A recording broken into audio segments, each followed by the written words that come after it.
खामोशी हर झगड़े से ज्यादा खतरनाक होती है, क्योंकि गुस्से में कहे गए लफ्ज तो सुनाई दे जाते हैं, मगर ये दूरियां दिल में उतरती हैं।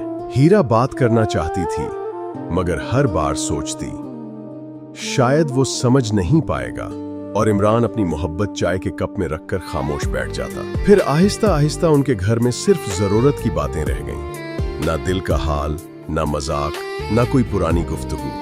याद रखें, घर सिर्फ एक छत बांटने का नाम नहीं, बल्कि एक दूसरे के दिल में जगह बनाने का नाम है। ये ताल्लुक एहसास का होता है। आज ही अपने शरीके हयात से दिल की बात कर लीजिए, क्योंकि बाज औकात एक छोटी सी बात भी रिश्ता बचा लेती है। गुफ्तगू ही वो पुल है जो दो दिलों को दोबारा जोड़ सकता है। खामोशी को रिश्ता खत्म ना करने दें।